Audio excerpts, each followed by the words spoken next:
Welcome to Vedas kitchen. இன்றைக்கி முள்ளங்கி சட்னி எப்படி செய்து பார்க்கலாம் வாங்க.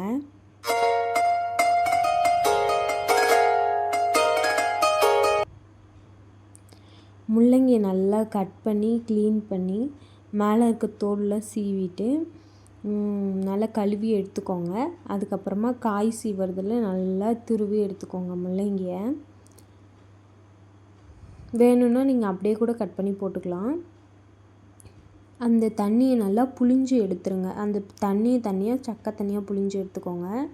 ஏன்னா அந்த தண்ணி இருந்ததுன்னா கொஞ்சம் காரில் அடிக்கிற மாதிரி இருக்கும். அதனால தான் அந்த தண்ணி நல்லா எல்லாத்துலேயும் புழிஞ்சு எடுத்துருங்க. அந்த தண்ணி நல்லாவே புழிஞ்சாவே நல்லா வரும்.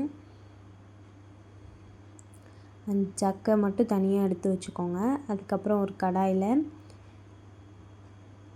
2 டேபிள் ஸ்பூன் எண்ணெய் ஊற்றி எண்ணெய் நல்லா காஞ்ச பிறகு உளுந்தம்பருப்பு கடலப்பருப்பு போட்டு நல்லா பொன்னிறமாக வறுத்து எடுத்துருங்க.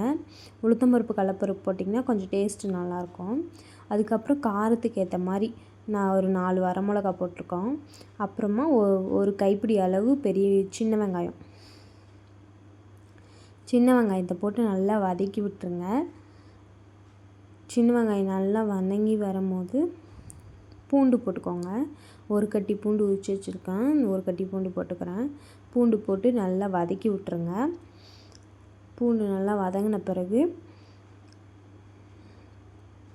உப்பு தேவையான அளவு உப்பு போட்டுக்கோங்க.